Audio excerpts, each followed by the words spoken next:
Hello Landrum Lions! We are going to be learning about chatting safely online.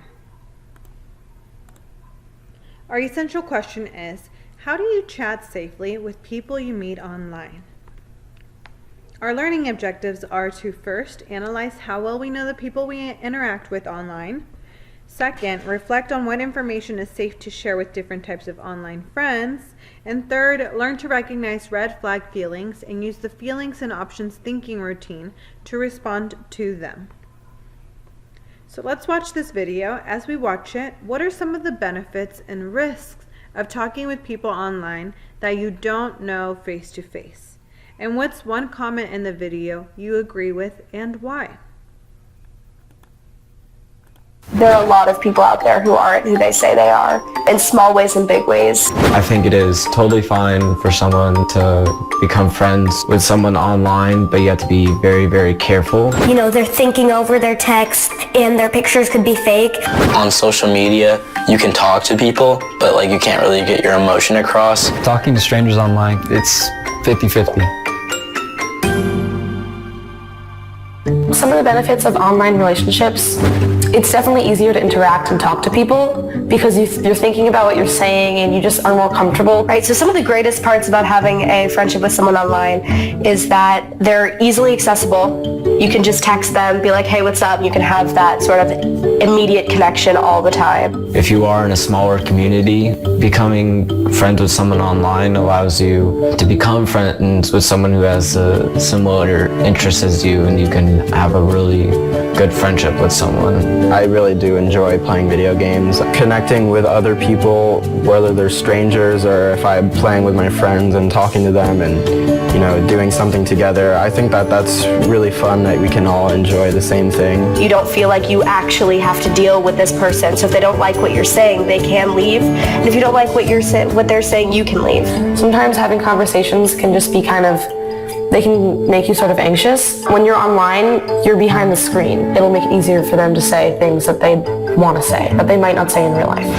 There is a very significant difference between a real friendship and an online friendship. That's not to say that your online friendships aren't real, it's just that they're different. There's something called IBF, so Internet Best Friends, and basically they text and they become best friends, but they haven't met them in real life. I felt a lot of genuine trust between the people that I talked to online because they were really close friends of my close friends. It's just, I think trust is the main thing. So I have become friends with people who are friends of friends, or I know through other people. I'll add them on, Instagram or Snapchat, whatever it is I'm using, and maybe I'll just say hi or just start a conversation.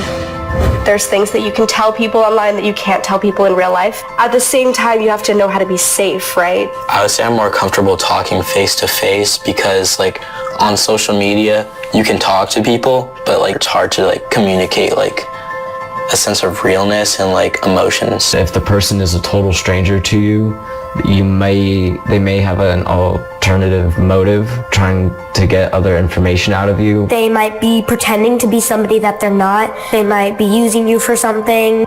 Please don't tell people online your full name or where you live. You don't actually know who they really are, and you need to be sure that they're okay. I think a lot of people assume that because you have a friend online and they're kind of not always in your day-to-day and you can choose and edit what you say to them, that it's always going to be good, but it's still a relationship. It's still two people, and you're giving them a lot of information about yourself.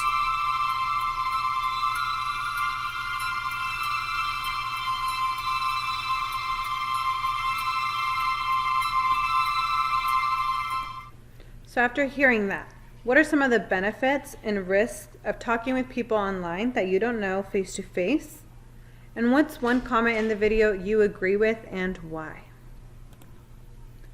The definition of risky is potentially harmful to one's emotional or physical well-being. The definition of private information is information about you that can be used to identify you because it's unique to you. For example, your full name or your address. So here is an example about online chat between Sarah and Asael. Sarah's soccer coach connected her with Asael, a player he coaches from a nearby town. Sarah and Asael both play goalie and have other common interests like playing in band. They have been chatting off and on for about a month through a social media messenger app. They talk about games and problems they are having at school with friends. They have shared when and where they will be playing soccer.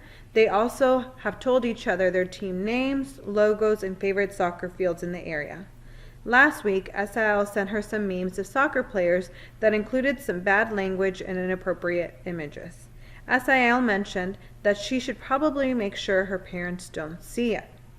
Is any part of this risky, meaning it's potentially harmful to one's emotional or physical well-being?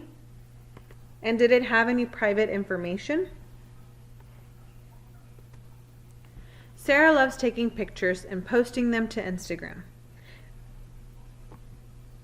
Yes, if we know that there is something that has bad language or inappropriate messages, and if someone's mentioning that maybe adults or parents shouldn't see it, then this is actually something that's risky.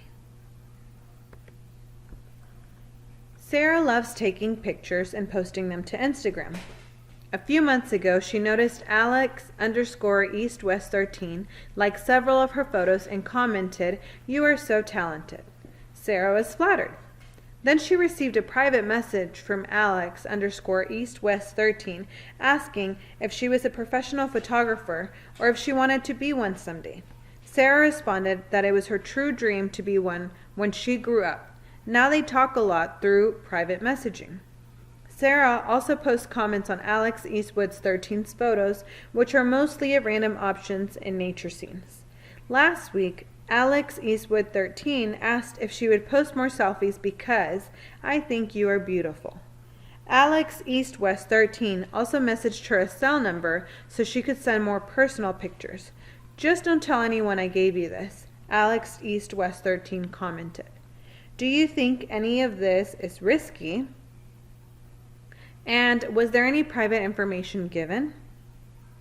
Again, just like previous, if someone tells you maybe you shouldn't tell someone else, it might not be the most safest environment. On top of that, we also see that they've been private messaging, and Sarah doesn't really know what Alex, looks like because there's only pictures of random objects and nature scenes. So this could be not only risky, but very dangerous for her well-being. Something that is inappropriate is not acceptable in the situation. It is not okay.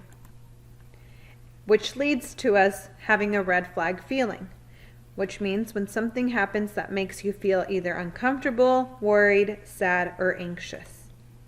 So some feelings and options are to first identify who are the different people involved in the scenario, what dilemma or challenge are they facing. Next, we need to feel. What do you think Sarah is feeling? Why might the situation be hard or challenging for her? Then we imagine. So imagine options for how the situation could be handled. Come up with as many ideas as possible, then choose which option might lead to the most positive outcome, which also means the safest. And then let's say it. Thinking more about the idea you chose for handling the situation, what could Sarah do or say? Be specific as possible. So right now, I want you, looking at this scenario, what could she say that would make it a positive outcome? An example of this is simply ignoring. Don't even say anything to Alex. You can easily remove or delete and block someone from social media. And ways to respond are changing the subject, make a joke or say, "I don't want to talk about this." You can log off or quit. And like I stated earlier, you can unfriend the person or block them, create a new account, or report the other user. That way they don't just do it to you, they're more than likely talking to someone else the same way. Never plan a face-to-face meeting with someone you do not know unless you go with a parent or guardian. We need to remain safe, so we need to know that there's another adult in the situation in case this person is lying to you about who they are. And we need to ask a trusted adult for advice or help if you feel unsure or uncomfortable in any situation. So now I want you to answer these two questions. How will you use what you learned today in your own friendships online? If you could give Sarah one piece of advice for her online friendships, what could it be? We know the power of words and actions, which is why we need to make sure that we always remember that when we are online.